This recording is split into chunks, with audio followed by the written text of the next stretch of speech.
মুসা আলাইহিস সালামকে আল্লাহ পাক রব্বুল আলামিন বললেন, মুসা তুমি তো নবী হইলা, সুতরাং তুমি এখন ফেরাউনকে দাওয়াত দাও। আর মুসা পয়গম্বর কয়, আল্লাহ ফেরাউনের ভয়ের ব্যাগ ত্যাগ করে চলে আসছেন মিশরে, সাত দেশে আসলাম, আপনি আবার সেই দেশে আবার ফিরে যেতে বলতেছেন। ফেরাউনের ভয়ে এদিকে আসলাম, আবার ফেরাউনের কাছে আপনি ইসলামের দাওয়াত দিতে বলতেছেন। আমার মুখে তো জড়তা আছে, আমি কেমন করে দাওয়াত দেব? সুতরাং আমার ভাই হারুন আছে, আমার ভাইকে আমার সাথে দেন। আল্লাহ পাক রব্বুল আলামিন মুসা পয়গম্বরের দোয়া কবুল করলেন। আসসালামু আলাইকুম ওয়া রাহমাতুল্লাহি ওয়া বারাকাতুহু। আলহামদুলিল্লাহ আলহামদুলিল্লাহি ওয়া কাফা ওয়া সালামুন আলা ইবাদিহিল্লাযীনা ইসতাফা। أما بعد فأعوذ بالله من الشيطان الرجيم. بسم الله الرحمن الرحيم.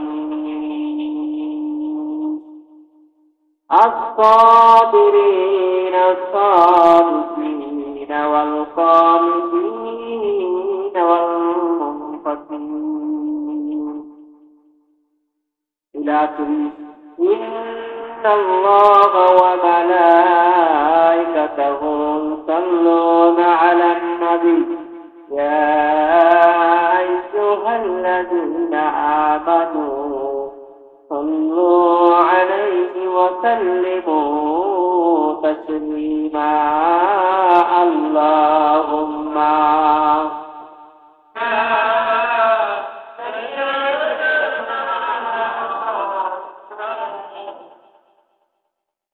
وعلى سيدنا نبينا محمد عبد فداء رفيع أنبياء يا رفيع مجيدا جبوات مكة. اللهم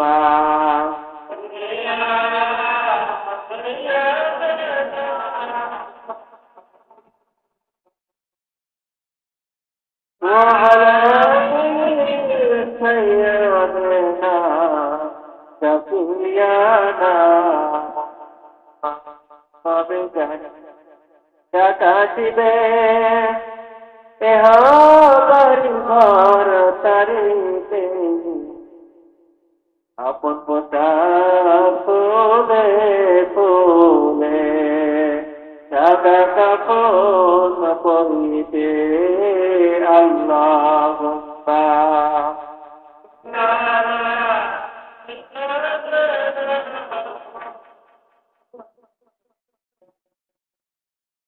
وعلى سيدنا شفيعنا محمد. আলহামদুলিল্লাহ আলহামদুলিল্লাহ।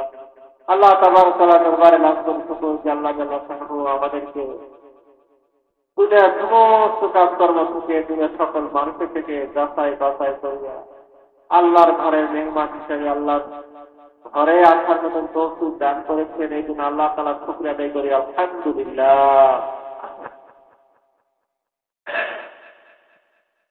আগে মুসলমানদের ভিতরে আর ইহুদি খ্রিস্টানদের ভিতরে পার্থক্য হল, মুসলমানরা যুক্তিতে ধরুক আর না ধরুক মানতে হবে ইসলাম।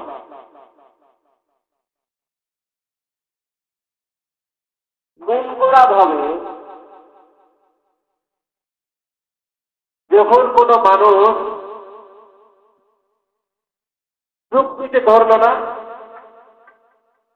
সেটা আমি মানতে রাজি নই। আর এই কাজটা ছিল ইহুদিদের, তাদের কাজ ছিল ইহুদি খ্রিস্টানদের কাজ ছিল এটা। যখন কোন মানুষ দিনের কথা বলতো, ধর্মের কথা বলতো, আল্লাহ আল্লাহ রাসূলের কথা যখন বলতেন, যুক্তিতে যদি ধরে বুঝে আসে তাহলে মানতেন, আর যুক্তিতে যদি না আসে বুঝে যদি না আসে তাহলে এটা মানতেন না। আচ্ছা বলেন তো, ইসলাম কি যুক্তিতে ধরলে মানা যাবে নাকি না ধরলে মানা যাবে না?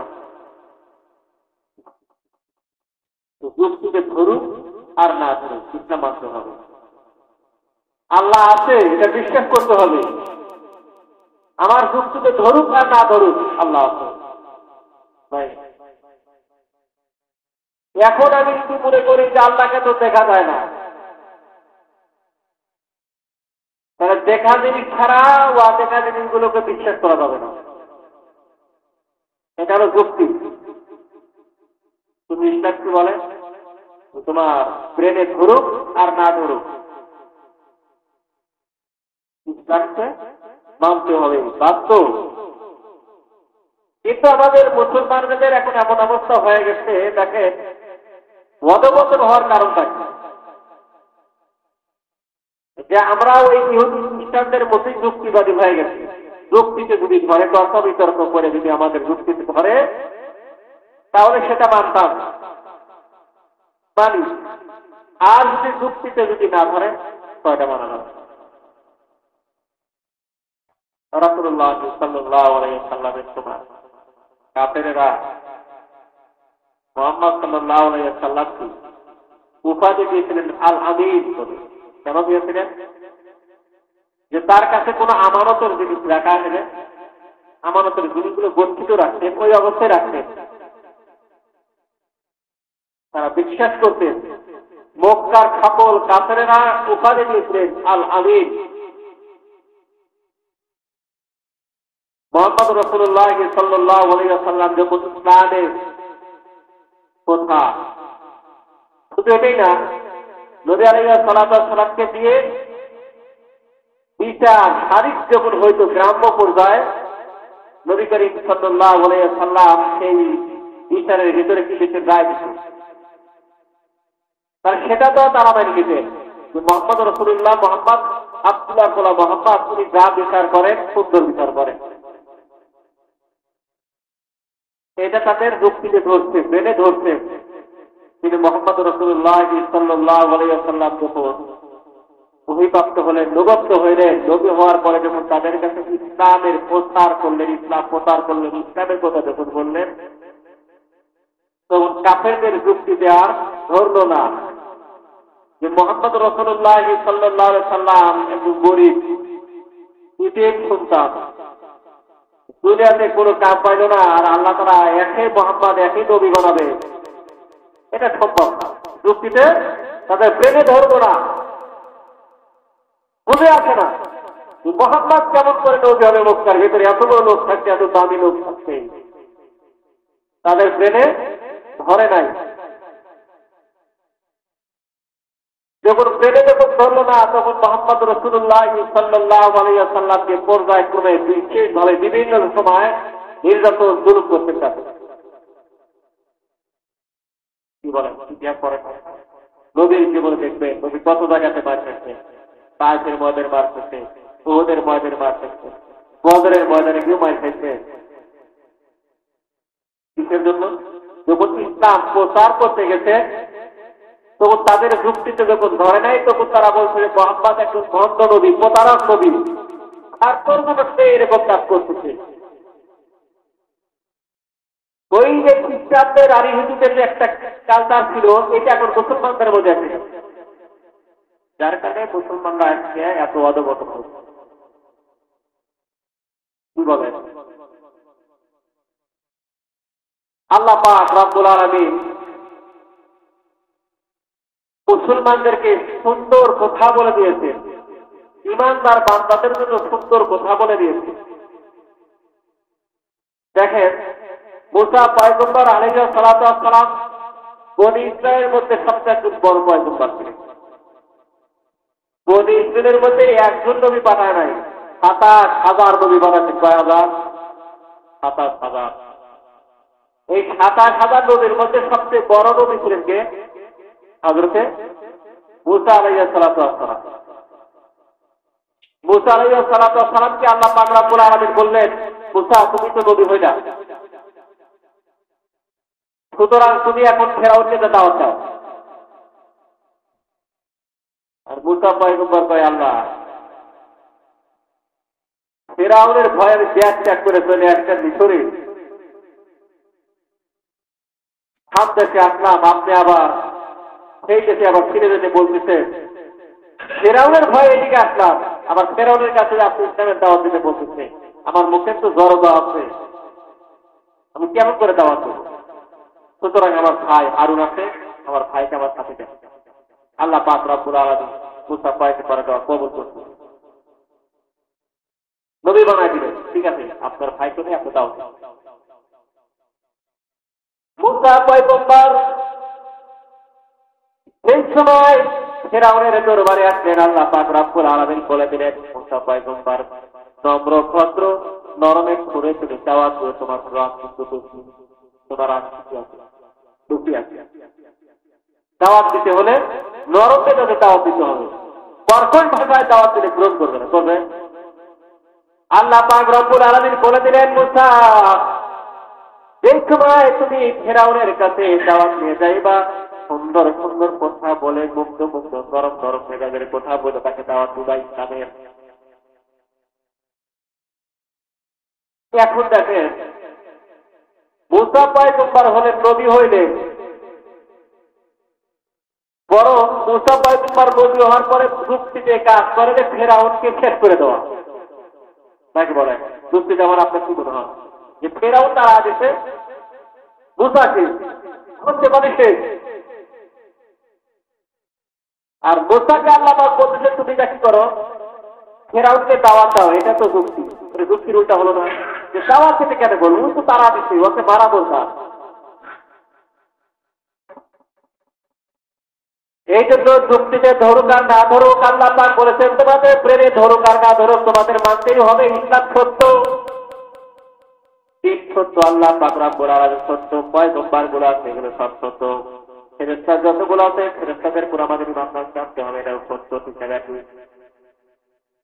মুসা পয়গম্বর আসলেন, দাওয়াত দিলেন, নম্র ভাষায় দাওয়াত দিলেন। ফেরাউন বলে তুমি তো আমারই বাড়ি থাকতো, তুমি তো আমার বাড়ি থাকতো, তুমি আবার কিসের দাওয়াত নিয়ে আসতো আমার কাছে? তুমি আবার কবে থেকে ইমানদার হলে নবী হইলা? এত মানুষ থাকছে, কাউকে নবী বানাইতে পারলো না, তোমাকে নবী বানাইছে, সেখানেও মুসা পয়গম্বর দেখো আমি আল্লাহ তাআলা প্রেরিত নবী, আল্লাহ তাআলা আমাকে ওহীপ্রাপ্ত নবী বানাইছেন, আপনি এই ধর্ম ছেড়ে দেন, মিথ্যা ধর্ম ছেড়ে দেন, সত্য ধর্মতে আসেন। ফেরাউন কয় ভাই আমার বাড়িতে খায় এটা বাস হইলো, তিনি আবার আছে আমাকে দাওয়াত দিতে ইসলামের জন্য, তো ব্যাপারটা কি? আল্লাহর মার আছে, আল্লাহ ছাড় দেন, ছেড়ে দেন না, আল্লাহ ছাড় দেন, ছেড়ে দেন, আল্লাহ ছাড় দেন। আল্লাহ আল্লাহ তাআলা বলে আমি তোমাদের সুযোগ দিয়েছি, দৌড়াও, তোমাদের সুযোগ দিয়েছি, যত করে দৌড়াও, তোমাদেরকে ধরা হবে না, কিন্তু যখন তোমাদের পায়ে চেষ্টা যাবে তখন আমি আল্লাহ পাক রব্বুল আলামিন এমন ভাবে ধরবো, এই ধরার থেকে আত্মতার মতো কোন মানুষের শক্তি নেই, পৃথিবীর কোন শক্তি নেই। এই জন্য আমরা যে অন্যায় করি, গুনার কাজ করি, বিভিন্ন অশ্লীল কাজের মধ্যে লিপ্ত হয়ে যায়, আগের জামানার নবীদের উম্মতরা গুনাহ করার সাথে সাথে তাদেরকে করে শেষ করে দিয়েছে, কিন্তু আল্লাহ তাআলা আমাদেরকে ধরেন, আল্লাহ তাআলা ছেড়ে দিয়েছেন, মানে ছাড় দিয়েছে যে তোমাদের ছাড় দিলা, ছেড়ে দিলাম, তোমরা দৌড়াও। এই দৌড়ানোর ভিতরে দিয়ে যদি তোমরা বা বুঝতে পারো যে আসলে আমি যে পথে দৌড়াচ্ছি সেটা ভুল, তাহলে তাড়াতাড়ি সংশোধন করে নাও। আর যদি দৌড়াতে থাকো না যদি অতিক্রম করে দাও, লঙ্ঘন যদি করে ফেলে দাও, তাহলে কিন্তু উপায় নাই, ধরা খেতেই হবে, ধরা খাতেই হবে। মুসা পয়গম্বর দাওয়াত দিতে আসলে ফেরাউন কি কোনো সময় কল্পনা করেছিলেন যে মুসা আমার কাছে ইসলামের দাওয়াত নিয়ে আসবে? কল্পনা করতেই পারবে, ট্রেনে ধরে নাই যে মুসা পয়গম্বর ইনি একজন সাধারণ মানুষ, ইনি এসে আমার কাছে এসে আমি এত একটা রাষ্ট্র প্রধানের মানুষ, আমি একজন সরকার, আমি নিজেই তো খোলা, আর মুসা এসে আমাকে দাওয়াত দিবে, এটা তো কোনোদিন সম্ভব হতে পারে। একজন তো আছে, একজন আছে না, এটা বিশ্বাস রাখতে হবে, সবারই বিশ্বাস রাখতে হবে যে একজন আছে যিনি যে কোনো মুহূর্তে বলতে পারেন ইজ্জতদার মালিক আল্লাহ, ইজ্জত আল্লাহ, বাড়াবাড়ি করা যাবে না।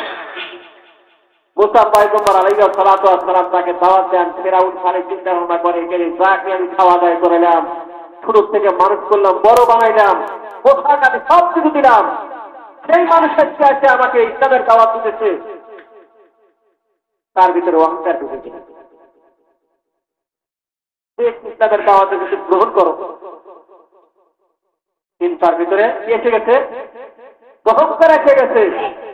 আমি কেন মুসা পয়গম্বরের কথা শুনবো?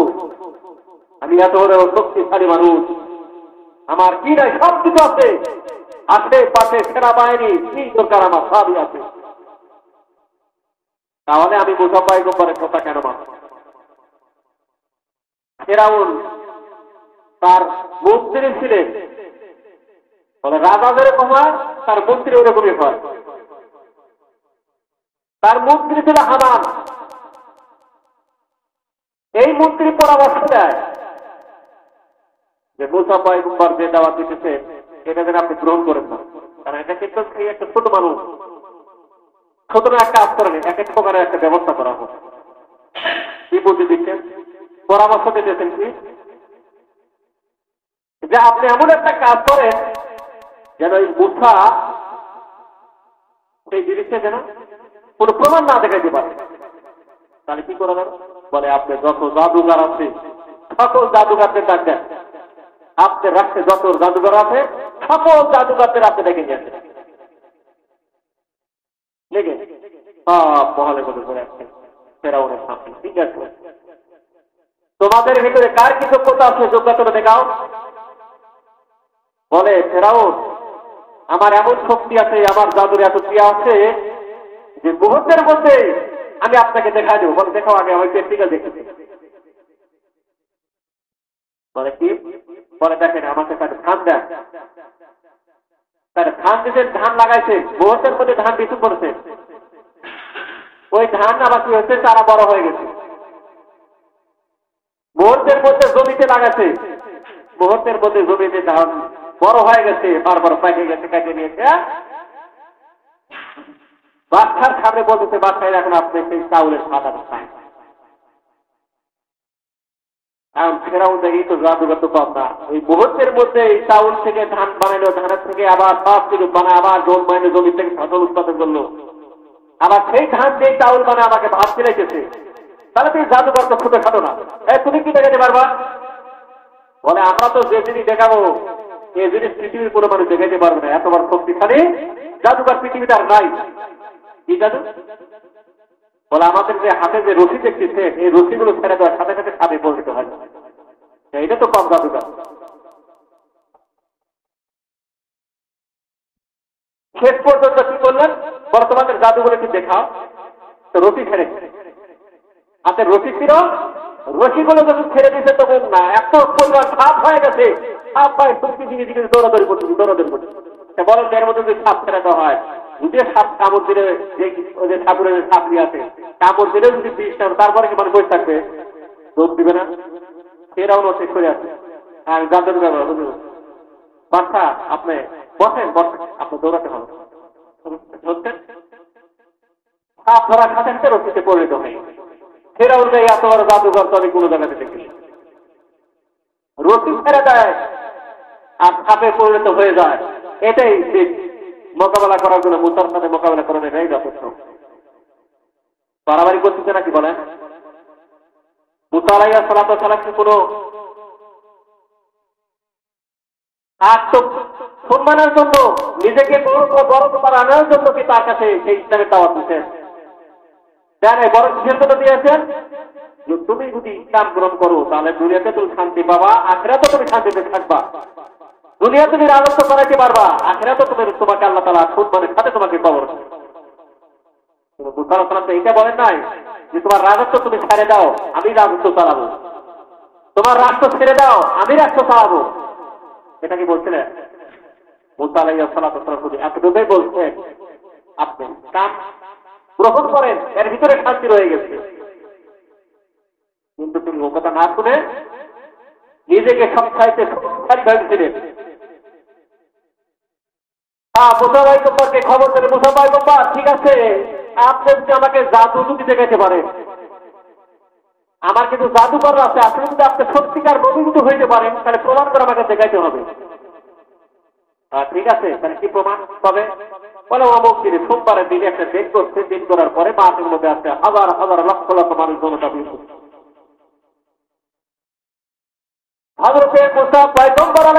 আসসালামু আলাইকুম প্রিয় বন্ধুগণ, দিন প্রচারের স্বার্থে আমাদের চ্যানেলটি সাবস্ক্রাইব করে আমাদের সঙ্গেই থাকুন। এখনই সাবস্ক্রাইব করুন, সাবস্ক্রাইব করুন, লাইক দিগকে মুসা পয়গম্বরের দিগকের লোক পুরো সারি মুঠে দাঁড়ায় গেছে। জাদুকররা দাঁড়ায় গেছেন, জাদুকররা প্রস্তুত হয়ে গেছেন, রেডি হয়ে গেছেন। এমন সময় ফেরান বলে, মুসা পয়গম্বর তুমি যে সত্যকার খোদা, তুমি যে সত্যকার নবী, তার প্রমাণটা দেখাও। মুসা পয়গম্বর বলেন, বাচ্চা ও ফেরাউন, আমি তো আগে প্রমাণ লেখাবো না, আগে আপনার কি প্রমাণ দেওয়ার আছে আপনারা সেই প্রমাণটা আগে দেখে রাখ। ফেরাউন তার জাদুকরদের বলো, তোমাদের যত প্রকার জাদু আছে সকল জাদুগুলো তোমরা এখন সেটা খাতা শুরু করে দাও। ফেরাউনের কথা শোনার পরে যতগুলো জাদুকররা ছিলেন সকল জাদুকররা ছেড়ে দেওয়া শুরু করে দিয়েছে। ছেড়ে দেওয়ার সাথে সাথে পুরা ময়দান সাপে পরিচিত হয়ে গেছে। শুধু সাপ আর সাপ, একজন আরেকটা করে এরকম বলে সাপগুলো ধরছে। এত পরিমাণ সাপ হয়ে গেছে, সাপের ভয়ে যত রক্ষের সকলে পালানো শুরু করে দিয়েছে। মুসা পয়গম্বর দেখতেছেন, মুসা পয়গম্বরের দিকে সাপ বড় ধীরে ধীরে আসতেছে। মুসা পয়গম্বর আল্লাহকে ডাকতে বলে, আল্লাহ আমার হাতে তো লাঠি আছে, আল্লাহ আমি তাদের সাথে কিভাবে তাদের বিপক্ষে তাদের সাথে আমি কেমন ভাবে তাদের মোকাবেলা করবো, আল্লাহ সেই শক্তিটা আমার নিয়ে যাও।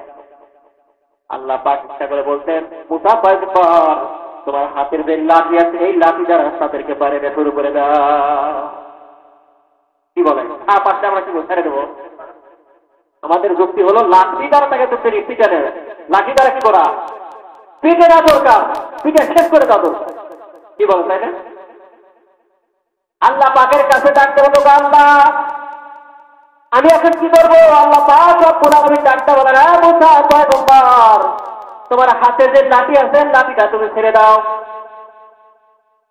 হযরত মুসা পয়গম্বর বলেন, আল্লাহ আমার হাতে লাঠি যদি আবার ছেড়ে দেই আর সাপগুলো আমাকে তো কামড়াতে আসবে। সাপগুলো কি করতে আসবে? আমাকে কামড়াতে আসবে। মুসা পয়গম্বরের ব্রেনে ধরে নেয়। সেটা নবী ছিলেন, তার তো যুক্তি ছিল, তার ক্রিয়া ছিল যে আমি লাঠি দ্বারা আল্লাহ হাতে আমাকে মারতে বলবো, আমি লাঠি দ্বারা সাপগুলোকে মারবো। কিন্তু আল্লাহ পাক রব্বুল আলামিন ডাকতে বলেন, মুসা পয়গম্বর আমি যা বলছি সেটা তুমি করো। মুসা পয়গম্বর বিসমিল্লাহ বলে যখন হাতের লাঠটা ছেড়ে দিলেন, হাতের লাঠটা ছেড়ে দেওয়ার সাথে সাথে একটা বিশাল আকার সাপ হয়ে গেছে। এত বড় সাপ হয়েছে, একটা খুঁত হলো জমিন, আর একটা খুঁত আসমানে দেখা যায় না। এত বড় হা করতেন, সাপটা যখন হা করতেন, হা করার সাথে সাথে ময়দানের ভিতরে যত সাপ ছিল সকল সাপগুলো ওই বড় সাপের পেটে বসতেন। জাদুকররা তো সবাই অবাক হয়ে গেছে, আমরা এত শক্তিশালী দিয়া জাদুটা তৈরি করলাম, বানাইলাম, আমাদের মতো এত বড় শক্তিশালী আর পৃথিবীতে জাদুকর নাই। নিশ্চয় বুঝতে পারলাম আমাদের জীবনে এত বড় সাপও কোনোদিন দেখি নাই, জাদুকরে এত বড় সাপ বানানোর কোনোদিন সম্ভব না। সুতরাং মুসা পয়গম্বর একজন সত্যকার নবী, সত্যর দাওয়াত দেওয়ার জন্য আসছে। সুতরাং ওই জাদুকরদের মধ্যেও আছে কিছু মানুষ, কিছু সংখ্যার ইহুদিরা, কিছু সংখ্যার খ্রিস্টানরা হযরতে মুসা আলাইহিস সালাতু ওয়াস সালামের হাতে হাত রেখে মুসলমান হয়ে যায় করে বলেন সুবহানাল্লাহ। তারা কিছু মুসলমান হয়ে গেলেন, আর বাদ বাকিগুলো বলেন যে না, এটাও মুসা পয়গম্বরের একটা জাদু, এটা মুসা পয়গম্বরের একটা জাদু। তাহলে জিনিসটা দেখেন যে আল্লাহ পাক রব্বুল আলামিন তাকে শিক্ষা দিলেন যে তুমি হাতের লাঠিটাও ছেড়ে দাও, সাপে পরিণত হয়ে যাবে, তোমাকে আর কোনো সমস্যা হবে না। কিন্তু আমাদের যুক্তি হলো যে লাঠি দ্বারা মারা। আমরা তো মুসলমানরা এখন ওই ইহুদি খ্রিস্টানদের মতো আমরা কি করি, শুধু যুক্তি খুঁজি।